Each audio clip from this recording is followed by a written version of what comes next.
Bon, alors bonjour, je suis Monsieur Loy de la société TTI Production. Donc c'est nous qui avons réalisé l'occupation du sol 2014. Voilà. Donc au niveau de la société, donc TTI Production, c'est une société qui à la base a été créée en 1996. Donc rien que le nom de la société vous dit qu'on faisait essentiellement de la télédétection. Ensuite, on s'est diversifié, bien sûr. On a bien sûr pris le train du SIG.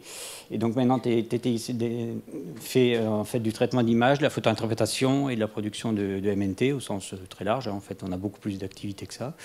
Et depuis 2007, on s'est diversifié en ouvrant une filiale Toposphère, où là, on a commencé à faire du mobile mapping avec de l'acquisition d'images, du lidar urbain et tous les produits qui en découlent. Donc, au niveau de l'équipe, donc il y a M. Kell, donc, qui est le directeur général. Donc, moi, j'interviens. On a deux bureaux, un à Nîmes et un à Pau. Donc, moi, je suis le directeur de l'agence de Nîmes. Et M. Charpentier, donc, est le directeur de l'agence de Pau. Alors, au niveau des compétences, on a tous des compétences plus ou moins différentes et en commun. Donc, le traitement d'image et le SIG. Donc au niveau des différentes thématiques que l'on traite, donc bien sûr toujours notre compétence traitement d'image qui est à l'origine de la création de la société. Donc quel que soit le type d'image, image visible dans le domaine du visible, image radar, tout type de satellite. La production de modèles numériques de terrain à partir de ces images satellites. Ensuite, on a un pôle important géologique et géomorphologique, puisque M. Charpentier, qui est responsable de l'agence de Pau, est géologue. Des études cartographiques, donc la production de MOS en l'occurrence, mais aussi on a beaucoup travaillé pour l'industrie pétrolière, donc l'occupation du sol à l'étranger, dans les buts de recherche pétrolière ou d'environnement. Et on fait aussi beaucoup d'activités à l'étranger pour la recherche de ressources en eau, par exemple, dans tous les pays, notamment Afrique francophone. Des études environnementales, donc là des études d'impact, soit pour l'installation de pipeline, soit pour l'installation de lignes électriques, donc là toujours à l'étranger. Des études aussi de zones humides. Là, par contre, en France, on a travaillé sur énormément de projets avec des sages. On en a fait une quinzaine à peu près. Donc, de la prélocalisation de zones humides et de l'inventaire terrain par la suite avec des cabinets avec lesquels on s'associe. Et donc depuis peu, donc le lidar mapping avec les activités d'acquisition à la fois de l'image panoramique et de laser urbain assez précis. Et donc tous les cadastres qui vont, tous les traitements qui vont avec, pour notamment faire de la cartographie urbaine, que ce soit sur les plans de rue, les accessibilités handicapées, etc., etc. Donc pour en venir au projet d'aujourd'hui. Donc je vais vous présenter ça en trois phases. Donc la première, c'est la production de la donnée image qui a servi à faire l'OXOL. Ensuite, je vais vous donner tous les détails de la création de l'occupation du sol 2014 et sur la finalisation, donc les contrôles de qualité, la période de maintenance. Alors, il faut bien voir que l'occupation du sol et l'image qui ont été produites se couvrent l'ensemble du PACA, mais aussi une partie du parc du Baronnie qui a été ajoutée. Donc, sur la production de la photo satellitaire, on s'est basé sur 19 spots 6 orthorectifiés qui étaient déjà orthorectifiés. Donc des spots 6 à 6 mètres de résolution avec 5 bandes spectrales. Donc on avait quand même une petite difficulté, c'est que ces images avaient été acquises de février à septembre. Donc on avait des dates assez hétérogènes, ce qui posait des problèmes déjà sur l'assemblage des scènes. Hop, non, c'est pas le bon. J'ai mis mon laser dans l'autre poche. Donc, au niveau de la mosaïque, on voit bien que sur les parties nord, on avait des scènes assez neigeuses, et sur la partie sud, forcément, on avait des scènes de meilleure qualité. Donc, au niveau de l'assemblage, déjà, on a essayé de privilégier Donc à chaque fois, en faisant le découpage des images, de privilégier toutes les parties non enneigées, non nuageuses, et de garder forcément les informations les plus pertinentes. Mais il faut savoir que sur la mosaïque finale, il nous reste quand même à certains endroits des zones où il reste, bon là la neige on la voit, mais c'est normal, et aussi il reste des endroits qui ont été identifiés où il reste quelques nuages qui sont présents. Donc la production en fait, de la base de données satellitaire, elle se fait par découpage de toutes les images.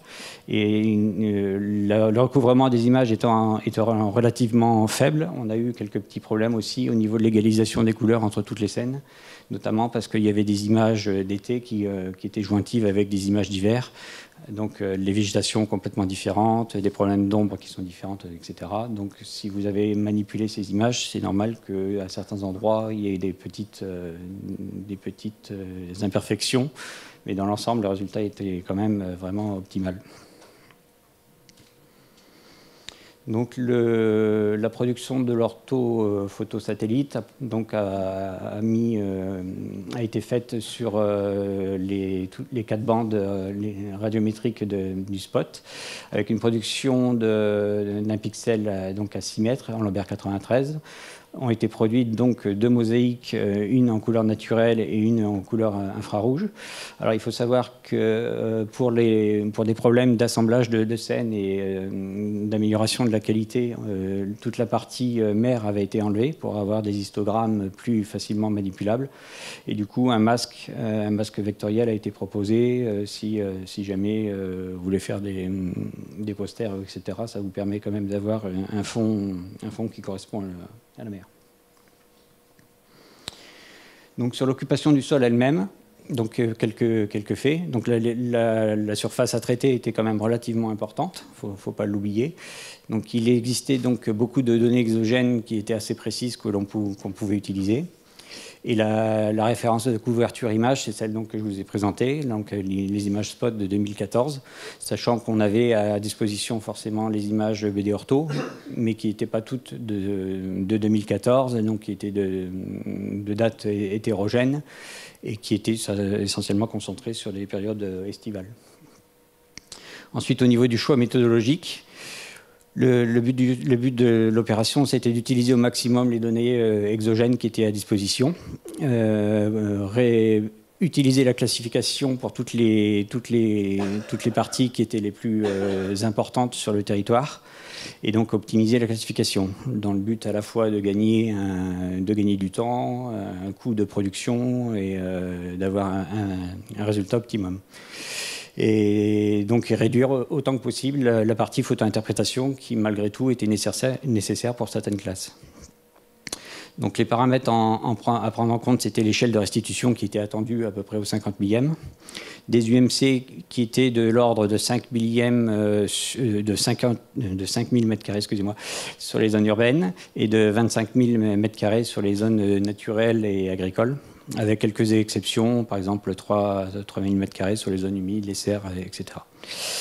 Et donc la donnée produite doit être représentative de 2014 et donc ne doit pas correspondre à l'assemblage de différentes couches style BD Ortho et données exogènes, mais bien être produite sur la base de l'image satellite. Donc le petit résumé sur la zone d'étude. Donc il y a quand même une petite marge qui a été ajoutée. On ne voit plus mon laser. Bon, hop. Ah, j'en avais un autre, mais je ne sais plus où j'ai mis. Il y a une petite marge qui a été ajoutée tout autour du territoire. Voilà, c'est ça. Voilà, c'est ça, ici. Pour garder la continuité, c'est-à-dire que, par exemple, si on avait des parcelles agricoles qui débordaient sur la frontière du département, on a pris en fait la parcelle agricole dans son entièreté pour éviter de couper sur des limites administratives. Donc, au niveau de la méthodologie générale, donc, on avait beaucoup de données à disposition, donc, notamment donc, la couverture spot de 2014, des BD Ortho pour chaque département avec des dates relativement hétérogènes. L'ABD topo de l'hygiène, qui pareil avait des millésimes différents selon les départements. Le cadastre PCI, dans la mesure où il était disponible. La cartographie forestière hygiène IFN la plus récente possible, sachant que sur le parc des Baronnies, on ne l'avait pas à disposition. La base RPG agricole, c'est pareil, qui n'était pas disponible au moment de la production sur le parc des Baronnies. Et ensuite, les données plus classiques, le Scan 25, l'Oxol 2006 qui existait déjà, qui nous a servi de référence aussi, et quelques Oxol plus précises qu'on avait réclamées pour des secteurs justement où on savait d'avance qu'on allait avoir des difficultés à les sortir, aussi bien en classification qu'en photo-interprétation. Donc notamment l'occupation de la sol de la Camargue et de l'accro, notamment pour les prairies humides et les coussouls. Et enfin, un inventaire national des tourbières, puisque c'est pareil, les tourbières ne sont pas forcément faciles à identifier, même que ce soit en photo-interprétation ou en classification.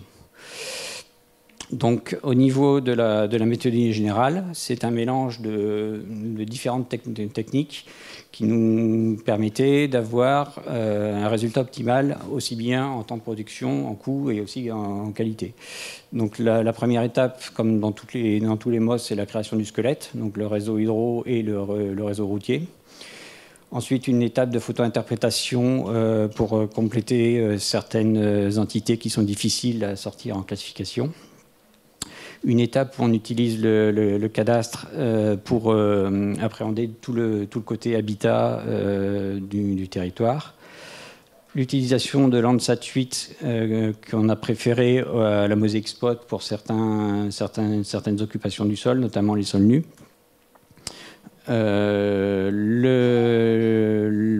classification, enfin l'ajout encore de quelques éléments, notamment la dissociation des territoires agricoles par rapport aux territoires forestiers, et la classification qui s'est fait donc essentiellement sur les spots 6, mais aussi partiellement sur des Landsat, en deux temps, une classification d'abord des milieux naturels et ensuite une classification des milieux agricoles. Et au final, l'assemblage de toutes ces étapes a donné l'occupation du sol 2014. Donc la première étape est une étape assez classique, hein, c'est toujours la même étape par rapport à toutes les occupations du sol. Donc c'est la création du squelette. Le squelette est composé essentiellement donc, des cours d'eau, du réseau routier, mais aussi là en l'occurrence de tous les plans d'eau et du trait côtier. Donc pour la production de ce squelette, on s'est basé sur l'ABD topo pour tout l'aspect routier. Donc on a utilisé notamment sur l'ABD topo le champ attributaire importance et on a gardé que les routes les plus importantes pour reproduire le squelette, puisqu'on n'avait pas besoin d'un squelette très très détaillé à l'échelle du PACA. Et pour les cours d'eau, on a essayé de faire la même chose, c'est-à-dire que la BD topo, là encore, est trop exhaustive. Donc on a produit sur un modèle numérique de terrain la classification de Strahler de tout le cours d'eau. Donc je ne vais pas donner le détail de la classification de Strahler, mais en gros, ça permet de sortir les réseaux principaux. Et ensuite, on a fait une corrélation entre ce réseau hydro automatique classé et la BD topo pour sortir le réseau hydro qui allait être utilisé pour le squelette. Donc l'assemblage du réseau hydro et du réseau routier et ferré a donné donc le squelette. Donc en raison des problèmes du MC qui étaient imposés, parfois, comme on le voit ici sur les réseaux hydro qui sont parallèles du réseau routier, on a des espaces qui se créent qui sont trop petits pour être classés dans une autre classe. Dans ce cas-là, on a privilégié, là en l'occurrence ici, sur cet exemple-là, je ne vois pas là, sur cet exemple-là, en fait, on a coupé cette partie et on l'a attribuée au réseau hydro plutôt qu'au réseau routier. La seconde étape consistait à intégrer tout le volet urbain hors habitat. En l'occurrence, ce sont toutes les classes qui sont impossibles à sortir en classification. Donc on a opté pour une photo-interprétation sur l'ensemble de ces classes. Donc ça, c'est les zones d'activité, les zones portuaires, aéroports, extraction de matériaux, décharges, chantiers, espaces ouverts urbains et équipements sportifs et loisirs. Donc pour ça, on avait déjà pas mal de données, notamment toutes celles de la BD Topo, qui permettaient d'identifier justement tous les espaces sportifs. On a aussi les extractions, l'aéroport, etc. Donc tout ça, ça a été repris en se basant sur la BD Topo comme référence. Mais il faut bien voir qu'à chaque fois, le réseau routier hydro était une exception, mais sinon, par la suite, tout ce qui a été ajouté a été soit fait par classification, soit par photo-interprétation. C'est-à-dire qu'on n'a jamais pris une donnée et intégré directement dans l'occupation du sol. À chaque fois, on s'est vraiment basé sur l'image satellitaire pour produire une donnée fiable sur 2014 et non pas une association de différentes couches venant d'origines différentes. Donc tout ça, ça a été donc fait en photo-interprétation par un balayage du territoire. Donc un balayage qui s'est fait entre le 5000 et 10 millième. Bon, alors en fonction des... Là où on n'a pas beaucoup d'urbain, par exemple, on fait ça au 10 millième. Et là où ça devient très compliqué, sur les grosses agglomérations, on a besoin de zoomer un peu plus pour différencier justement toutes les zones d'activité, par exemple, des HLM ou autres, qui ressemblent énormément sur une image de spot. Donc à ce moment-là, j'utilisais aussi la BD Ortho en référence pour m'assurer que c'était bien de l'activité et non pas autre chose que je photo-interprétais. Donc là, comme je vous l'ai dit, ici, vous avez les bases de données de la BD Topo, et donc en fait, tous les vecteurs qui sont identifiés par la BD Topo ont été redessinés sur la mosaïque spot et non pas intégrés directement, et ce qui sous-entend aussi que pour certaines, comme l'occupation du sol avait été modifiée, notamment par exemple des zones industrielles qui s'étaient agrandies entre-temps, vous avez la garantie que l'occupation du sol 2014 correspond bien à 2014 et non pas à des données qui étaient déjà obsolètes. Donc à partir de là, on a donc le... Il est un peu faible le laser. À partir de là, donc, on a déjà donc, tout le squelette et toutes les classes urbaines qui sont hors habitat. Et j'ai décidé donc d'ajouter toutes les classes aussi humides et un peu particulières, dont je savais qu'on aurait d'énormes difficultés à les sortir en classification. Donc ça correspond aux glaciers et neiges éternelles, les marais intérieurs, les tourbières, les zones humides intérieures, les marais maritimes et les marais salants. Donc pour certaines, ça a été assez facile, notamment les marais salants ne sont pas très présents non plus, enfin ils sont très concentrés sur le territoire, donc c'est facile à les ajouter en photo-interprétation. Les marais maritimes aussi, hein, ils sont très concentrés là, tout autour de la Camargue. Sur les zones humides intérieures, c'était là où c'était un petit peu plus compliqué parce que c'est plus difficile à identifier, notamment sur l'imagerie spot, c'est forcément pas évident. Donc je me suis aussi basé sur la BD Ortho et je me suis concentré sur les grandes zones humides parce que c'est sûr qu'à cette échelle-là, on n'a pas pu faire l'inventaire des zones humides, des plus petites zones humides. J'ai oublié de dire tout à l'heure que le réseau hydro de la BD Topo a été donc intégré, mais en fait il a été quand même repris en photo-interprétation puisque dans la classe qui était demandée, c'était réseau hydro et ripisylve associés. Donc à chaque fois qu'on avait des ripisylves importantes, on a rephoto-interprété la ripisylve pour l'intégrer au réseau hydro.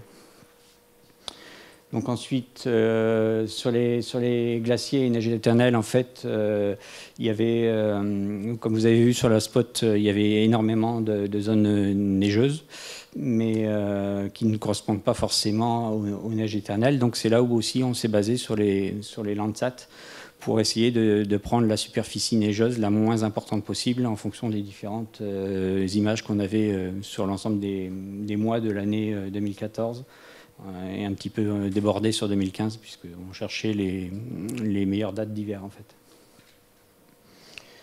Donc tout ça, ça a été ajouté aussi en photo-interprétation, donc toujours pareil, avec des échelles adaptées à ce que je recherchais. Sur des thématiques comme les marais salants, les marais maritimes, etc., on n'est pas obligé de travailler très précisément. Sur les tourbières, on est quand même obligé de zoomer beaucoup plus pour identifier les tourbières et les délimiter. Donc on a des échelles qui variaient de 7500e au 10 millième et parfois au 15 millième selon les différentes thématiques. Alors il faut savoir justement, que ça me permet de dire que sur la base de données Oxol 2014, on a donc une géométrie globale qui correspond vraiment au cahier des charges qui était demandé, c'est-à-dire des échelles de 50 millième pour l'utilisation. Mais dans la réalité, en fait, il y a des données qui ont été faites à des échelles beaucoup plus précises, qui sont mélangées avec des données qui sont issues, par exemple, notamment de la classification, qui ne peuvent pas être exploitées à la même échelle.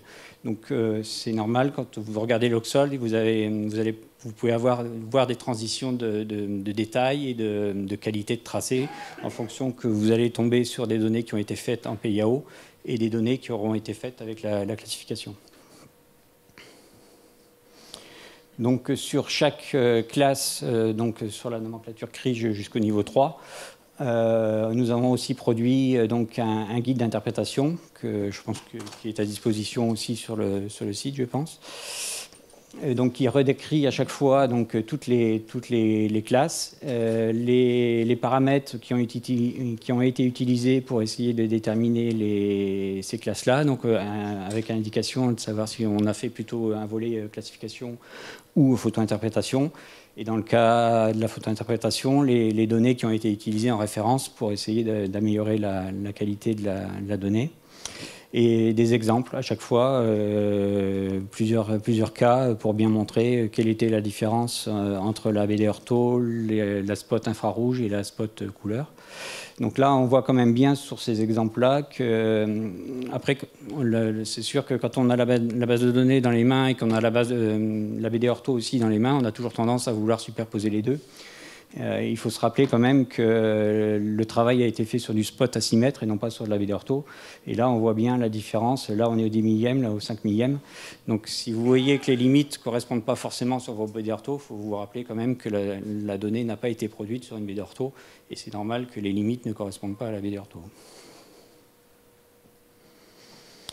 Donc ensuite, on a intégré le volet habitat. Alors pour le volet habitat, on savait que le temps de travail serait relativement important. On savait aussi qu'en classification, on aurait énormément de mal à sortir les tissus, notamment les plus denses, les plus lâches plutôt. Donc on a opté dans la méthodologie sur une utilisation du cadastre. En fait, on a déjà assemblé donc toutes les parcelles cadastrales et on a sorti uniquement les parcelles qui avaient des bâtiments significatifs en taille. On a écarté tous les bâtiments les plus petits. Et ensuite, on a calculé un indice de distance entre toutes les parcelles bâties. C'est-à-dire qu'on a essayé de déterminer pour chaque parcelle à quelle distance étaient les parcelles voisines pour faire une espèce de moyenne et avoir une notion de tissu urbain, soit dense, soit lâche, soit dispersé. Et donc, à partir de tout ce travail, ensuite, on a fait une classification, un tri par requête SIG pour sortir 3 classes. Donc, les 3 classes de tissu urbain continu, discontinu et les espaces bâtis diffus ou bâtiments relativement isolés, disons.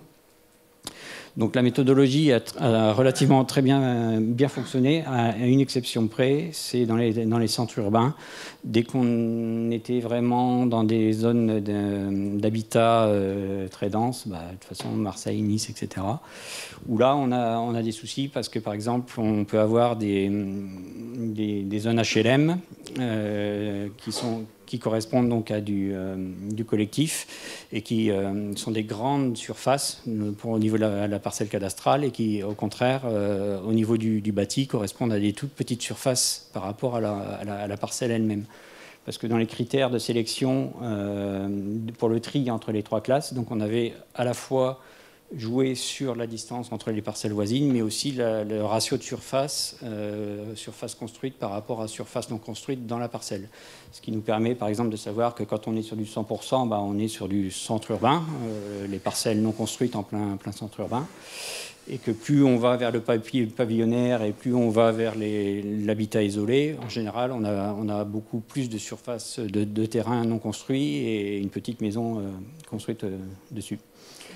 Donc la méthode a quand même bien marché. Donc, au niveau des centres urbains, on a juste fait quelques corrections, notamment justement pour toutes ces parties à HLM, toutes les parties qui étaient aussi à la limite entre la zone industrielle et la zone urbaine.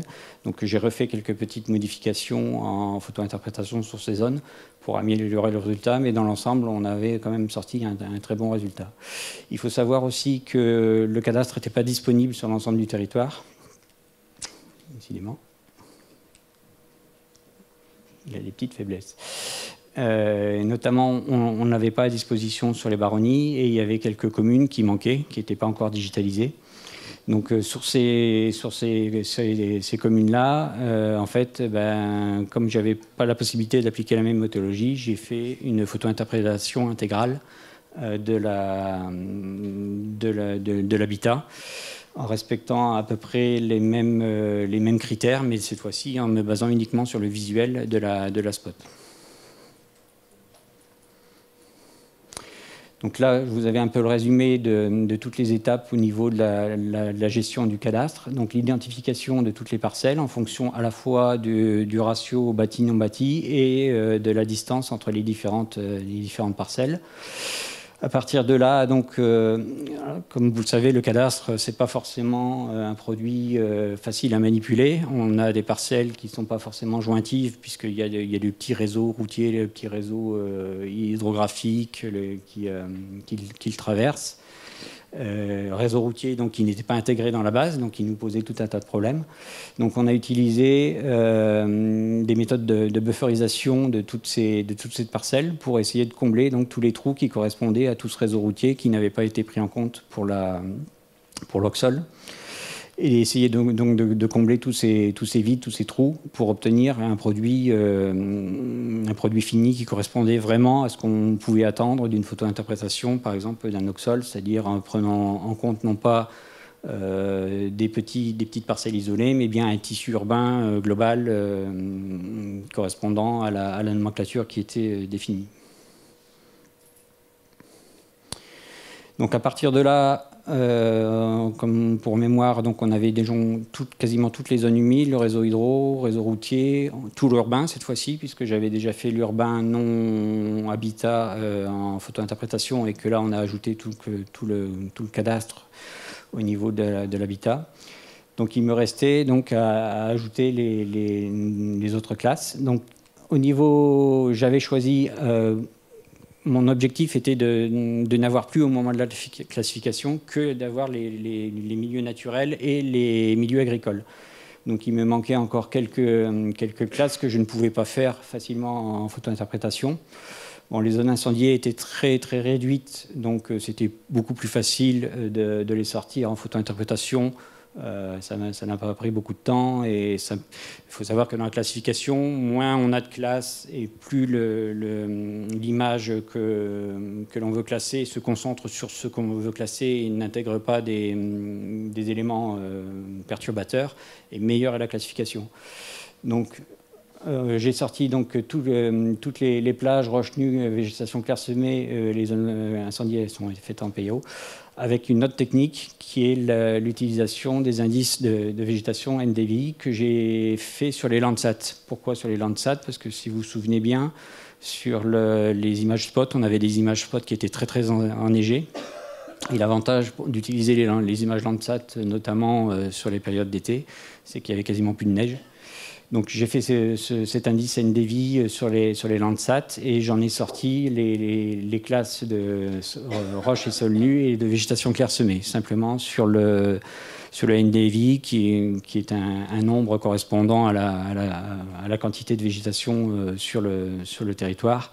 En seuillant de façon différente, on peut sortir uniquement les sols nus sur lesquels il n'y a aucune végétation, et en déplaçant le seuil un petit peu, on obtient donc les sols avec une végétation clairsemée qui répondent très très peu dans les infrarouges, mais qui répondent quand même, et donc qui correspondent essentiellement à toute cette partie montagneuse de transition entre la roche nue et le début soit des forêts, soit des prairies.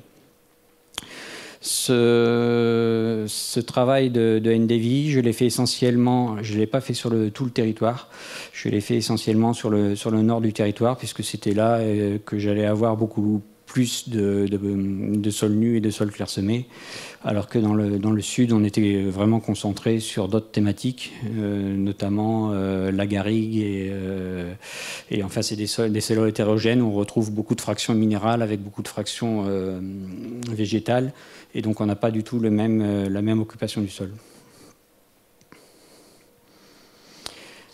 Autre classe qui posait aussi problème, donc les papam, tout ce qui correspondait aux plantes médicinales et les lavandes, lavandins, et les zones à forte densité de serre. Alors pourquoi elles sont problématiques? Déjà, au niveau des papam, si vous avez déjà essayé de regarder un peu sur une baie d'ortho, c'est très très difficile déjà à voir un champ de lavande. Des fois, c'est très difficile de le distinguer par rapport à une vigne. Ça dépend de la date à laquelle a été prise l'image.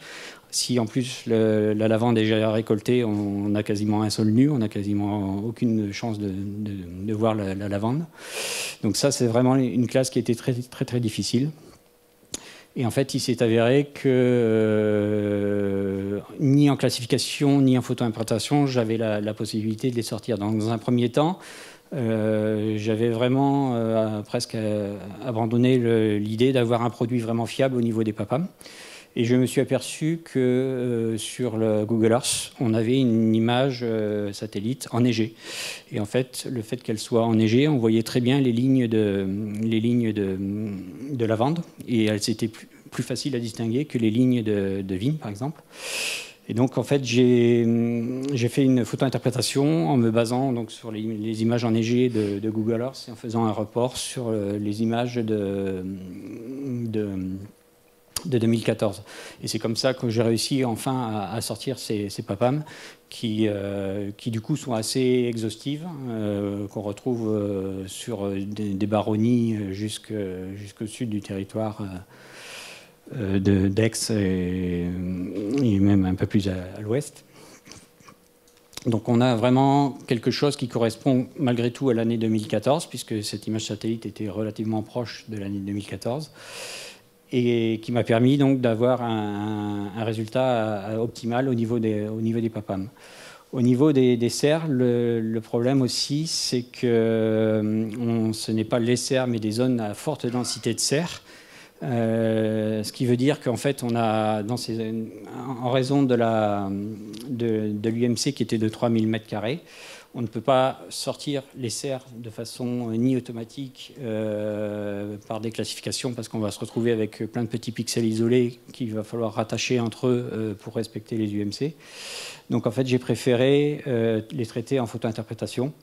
C'est pareil, les serres sont très très concentrées en fait sur le territoire, donc avec un balayage systématique entre le 7500e et le 15 millième, ça dépendait des parties de territoire. On a des parties où vraiment il y a énormément de serres et d'autres quasiment pas. Donc ça a permis de sortir toutes ces zones à forte concentration de serres. Et la photo-interprétation a l'avantage de faire abstraction donc, de toutes les zones qui sont hors serre, qui font une espèce de mitage dans ce genre de classe. Donc là aussi, ça a été fait sur la base de la photo satellite. Donc c'est représentatif donc, de l'année 2014. Donc à partir de là, si vous vous souvenez bien, j'ai déjà intégré tout l'urbain, les milieux humides, les milieux un petit peu particuliers, notamment les sols nus, les sols clairsemés, etc., les plages, les zones incendiées. Et il ne me restait plus que deux gros volets, le naturel et l'agricole. Pour le... Je ne sais pas si... Non, je n'y ai pas mis... donc pour dissocier donc les deux territoires, je me suis basé sur la couche de la BD topo, la couche végétation qui en fait répertorie toute la partie forestière. au sens large. Et puis aussi de la BD de l'IFN qui est à peu près l'équivalent, mais qui n'était pas tout à fait avec les mêmes limites, notamment parce qu'elles n'avaient pas le même millésime. Donc j'ai fait un peu le cumul de ces deux couches, ce qui m'a permis de sortir tout ce qui était végétation naturelle de tout ce qui était agricole. Et j'ai séparé le territoire en deux parties en intégrant ces limites dans l'occupation du sol. Donc à ce niveau-là, j'ai en bleu ciel donc toute la partie agricole et en vert toute la partie naturelle. Donc les limites vectorielles sont déjà intégrées dans la base, ce qui me permet maintenant de produire deux masques, un masque pour l'agricole et un masque pour le naturel, et ce qui va me permettre de faire les classifications respectivement pour les deux milieux. Donc on a commencé par la végétation naturelle.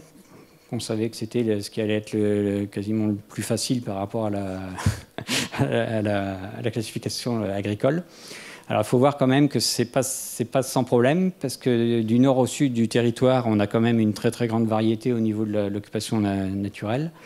Et que, si vous vous rappelez, j'avais une mosaïque d'images spot qui allait quasiment de janvier, je me souviens plus, de janvier à septembre, quelque chose comme ça. Donc avec une végétation très hétérogène, sur certaines images des feuillus qui avaient perdu leurs feuilles, sur d'autres images des feuillus qui avaient encore leurs feuilles.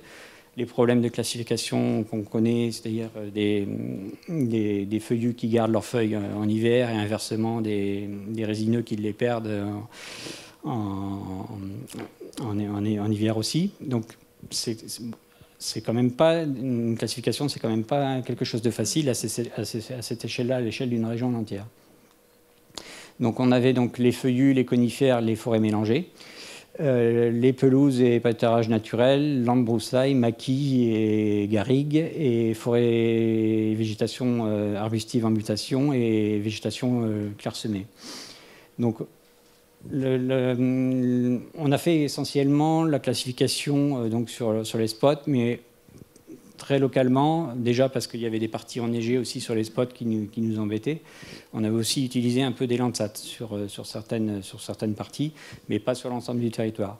Il faut savoir que plus on se concentre sur un territoire homogène, meilleure est la classification. C'est-à-dire que si on essaye de faire une classification de l'ensemble du territoire en un seul morceau, le problème, c'est qu'on risque d'avoir des confusions entre des classes qui n'existent qu'au nord et puis des classes qui n'existent qu'au sud, mais qui se ressemblent énormément.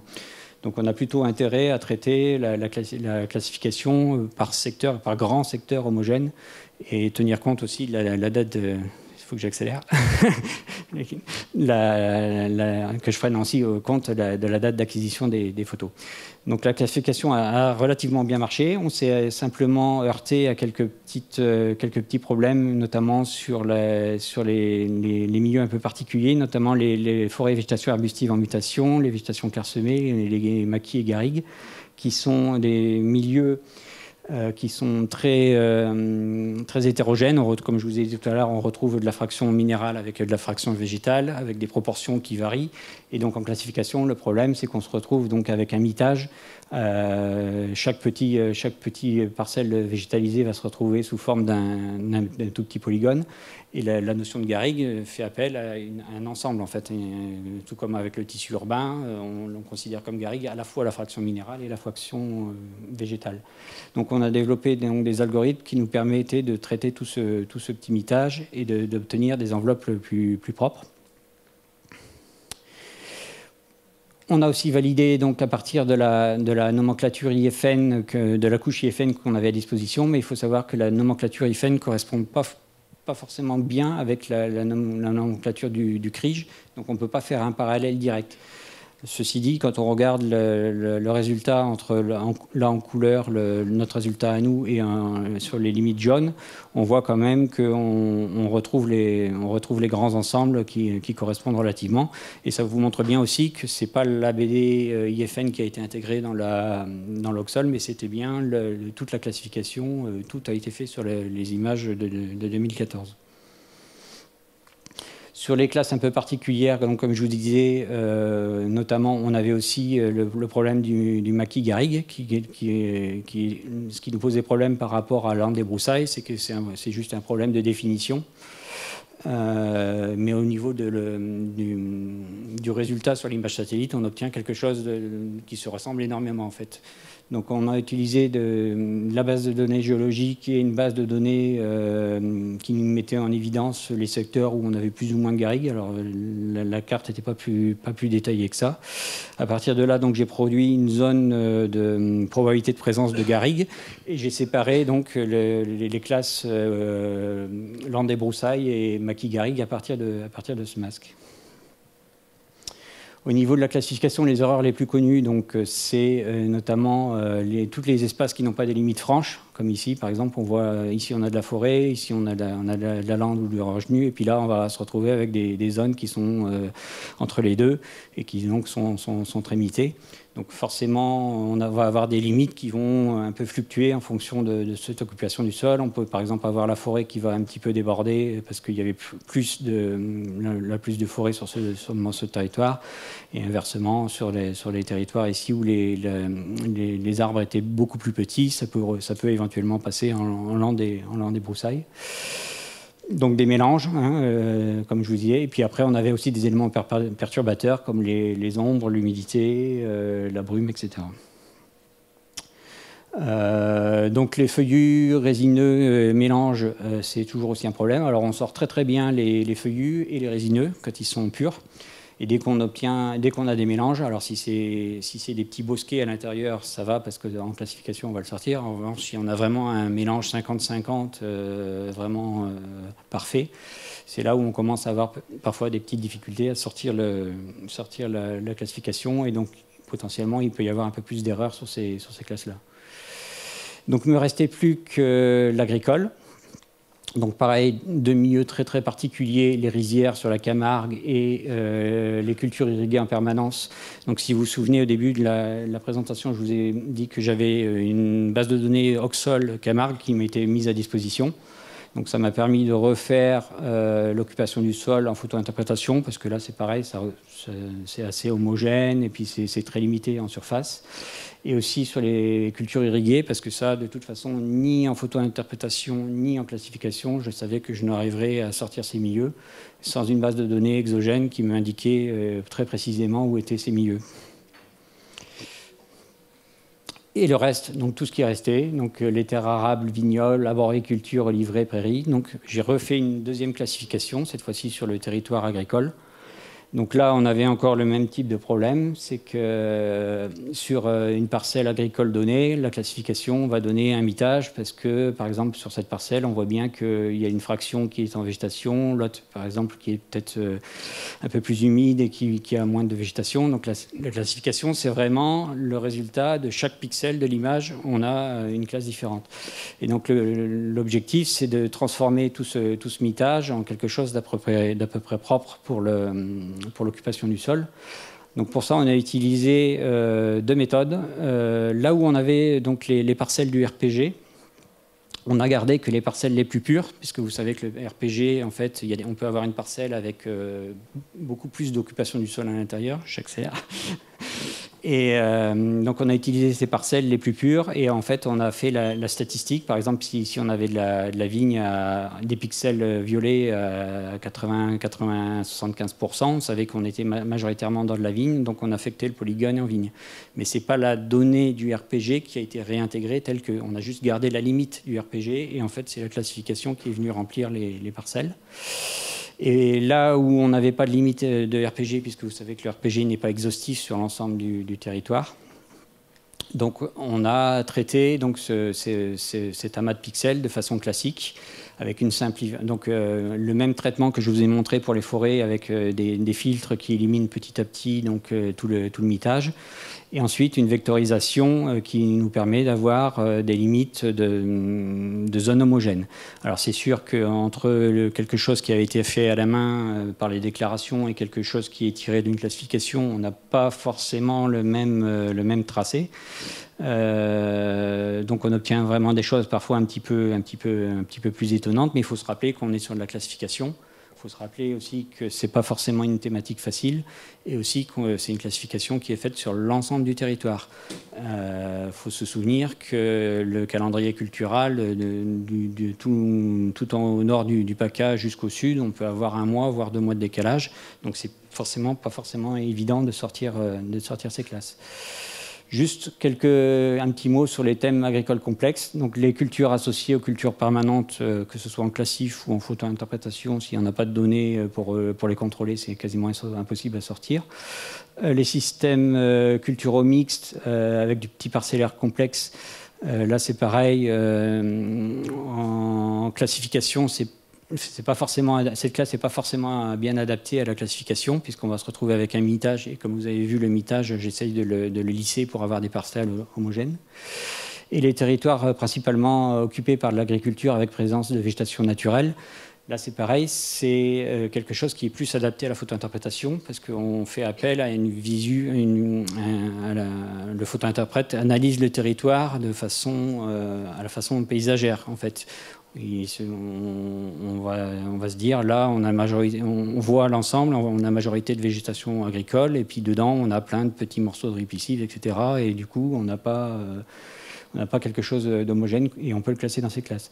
Donc là, la classification n'était pas du tout adaptée à ces classes, donc elles sont très très peu représentées. Toutes les parcelles qui sont représentées, c'est celles que j'ai éventuellement fait en photo-interprétation, quand je faisais ma photo-interprétation, notamment des serres. C'est là où on rencontrait justement tous ces milieux. Et quand je rencontrais des milieux vraiment complexes où je savais que de toute façon j'aurais du mal à les sortir en classification, et ben j'ai fait l'effort de les faire en photo-interprétation. Mais du coup, elles sont très très peu représentées sur le territoire. Donc il faut savoir aussi que le produit final, comme je vous l'avais dit, normalement était basé sur des UMC de 5000 au 25 000, de 5000 m², 25 000 m² pour les milieux naturels et agricoles. Et en fait, on s'est aperçu que la classification avait donné des résultats quand même relativement bons, intéressants et précis. Donc on a fait une rapide analyse et on s'est aperçu quand même que le passage de l'UMC de 5000 à 25 000 m², c'est-à-dire par agrégation, c'est-à-dire que si un polygone est inférieur à 25 000, il est agrégé à celui qu'il contient. On avait une perte de 65% des polygones obtenus par le travail de classification qu'on avait fait. Donc on a abandonné en fait cette UMC pour garder une UMC de 5000 m² sur l'ensemble du territoire, à l'exception de quelques-unes qui sont à 3000, qui sont restées à 3000. Donc du coup, c'est là où on voit vraiment que la qualité du résultat était quand même assez bonne. Le découpage du territoire était quand même relativement fin après la classification, surtout avec les différents filtres qu'on avait appliqués, les différentes méthodes, notamment d'utiliser les limites à la fois forestières et RPG pour délimiter les zones homogènes. Donc on est resté donc sur les UMC à 5000 m². Donc ensuite, un contrôle qualité a été fait sur 5000 polygones, répartis sur l'ensemble de la nomenclature, pour voir si on respectait donc le cahier des charges, qui était un pourcentage de réussite différent en fonction qu'on était sur le niveau 1, 2 ou 3 de la nomenclature. Donc, pour ceux qui l'ont déjà utilisé, vous avez dû voir qu'en fait, il a été livré en deux formats, MapInfo et ArcGIS, en Shapefile 00 ou en Tab et MIFMID pour le MapInfo. Et donc, il y avait une période de maintenance qui avait été prévue pour avoir des retours d'expérience des utilisateurs et donc voir si éventuellement il y avait des gros problèmes sur certaines classes de confusion, etc. Et on a prolongé là, à la fin de l'année, elle sera prolongée de 6 mois, puisqu'on n'a pas eu énormément de retours pour l'instant sur ce travail. Et dernière slide, juste pour vous présenter donc l'occupation 2006, l'occupation 2014. Donc vous voyez le niveau de détail est quand même très très très fin, et donc on voit forcément les évolutions entre 2006 et 2014 sur cette base de données. Voilà, j'ai fini. Merci. C'était donc voilà. Maintenant, il y a la base de données Oxol. En tout cas, la dernière version n'a plus de secret pour vous. Merci de Monsieur Loy. Juste pour dire, c'est vrai que son exposé a été un peu long, mais il a essayé de résumer, on va dire, 11 mois de travail. C'est pas évident, donc ça a été beaucoup d'allers-retours techniques, méthodologiques, de validation, de retour en arrière. Donc voilà, c'est un travail de longue haleine. C'est vrai que, comme vous pouvez le voir, ce fichier régional, quand même par rapport au précédent, donc a su tirer, on va dire, la plus-value des autres référentiels qui étaient disponibles maintenant. Donc pour la version 2006, on n'avait pas toutes ces informations-là, on n'avait pas des satellites aussi performants. Et donc là, je rebondis un petit peu sur la dernière diapositive de M. Loy. Donc on a repris dans le cadre du marché, donc on a bien un fichier d'évolution 2006-2014 et on a une nouvelle version du fichier 2006 qui a été régénéré pour être conforme et géométriquement, on va dire, cohérent avec ce fichier 2014. Voilà. Juste aussi, je fais un appel, je rebondis sur l'année de maintenance. Donc cette année de maintenance, profitez-en si vous avez eu l'occasion de l'utiliser, si vous avez effectivement on va dire, constaté quelques problèmes de qualité sur des classes ou géométriques. N'hésitez pas à me les faire remonter parce que voilà, donc on a prolongé cette maintenance de 6 mois parce que j'avais pas eu beaucoup de retours. Donc c'est important parce qu'après c'est à partir de cette version-là que peut-être on mettra à jour la prochaine version de Logsol à partir de cette limite. Donc voilà, ce qui serait bien, c'est de pouvoir repartir sur une base de données qui soit la plus propre possible.